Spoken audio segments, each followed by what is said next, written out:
The myth of more effort. In life and in business, we often buy into a dangerous myth. If we just push harder, work longer, grind deeper, we'll find a breakthrough. You've heard it. Hustle harder. Sleep later. Outwork everyone, and for a while, it works. But eventually, weariness creeps in. Subtle at first, then crushing. You start running on fumes, pushing through meetings, forcing creativity, and dragging your body and mind to keep up with your calendar. But here's the reality. Human strength runs out. Energy drains. Passion flickers. Even the most disciplined leaders, the sharpest professionals, the most driven entrepreneurs, yes, even you, hit the wall. And that's where Isaiah 40:31 cuts through the noise like a sword. Those who wait on the Lord will renew their strength. They will soar on wings like eagles. They will run and not grow weary. They will walk and not faint. This isn't just a pretty line of ancient poetry. It's a business principle, a life strategy, and a spiritual truth rolled into one. The eagle versus the sparrow. Let me paint you a picture.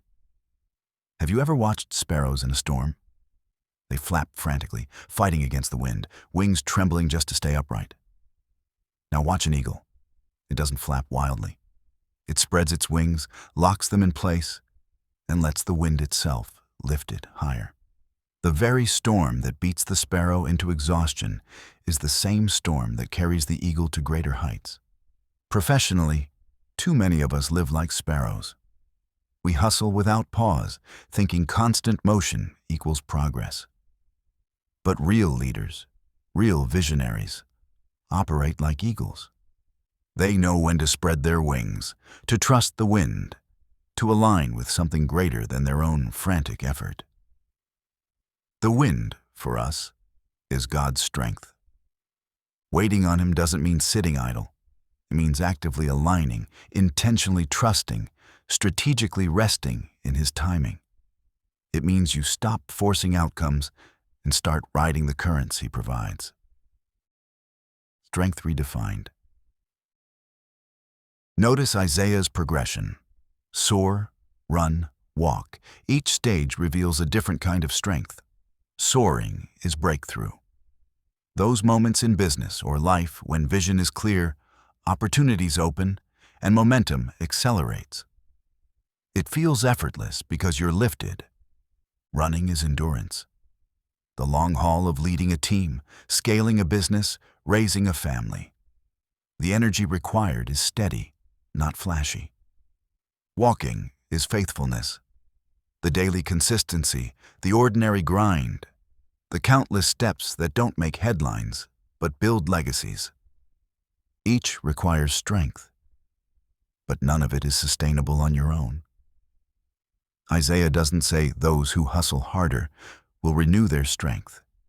He says those who wait on God. That truth demands humility. It demands surrender. It demands you admit you're not the source of your own fuel. And that, my friend, is where transformation begins. The professional edge of waiting. Let's talk business. We live in a market where speed is idolized, speed to market, speed of growth, speed of decision-making. But speed without wisdom is a wreck waiting to happen. Leaders who never learn to wait on God end up building fragile empires, impressive on the outside, brittle at the core. Here's the professional edge. When you wait on God, you gain clarity others miss.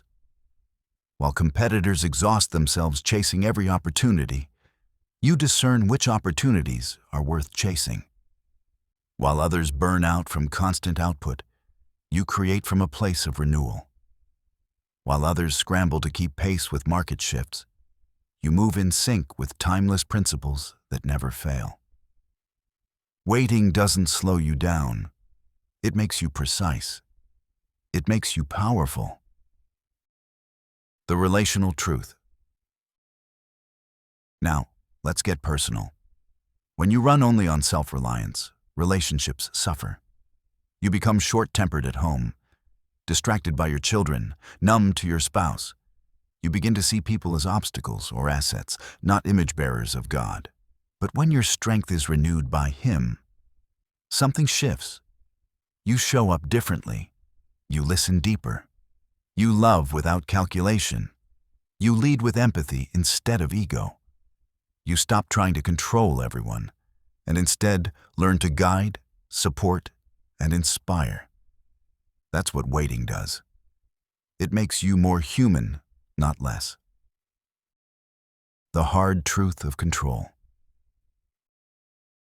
Let's be honest, you love control. I do too. We all want to believe we're steering the ship, charting the course, making things happen. But Isaiah confronts us with a hard truth. Control is an illusion. The more tightly you grip it, the more it slips through your fingers. Placing your hope in God means releasing control, which is terrifying. It means you admit you don't know it all, can't do it all, and won't fix it all. It means you trust His promises, even when they seem delayed, even when they stretch across seasons longer than you planned. But here's the gift. Surrender isn't weakness. It's the beginning of strength. Final thoughts. So here's the challenge for you today. Stop living like a sparrow.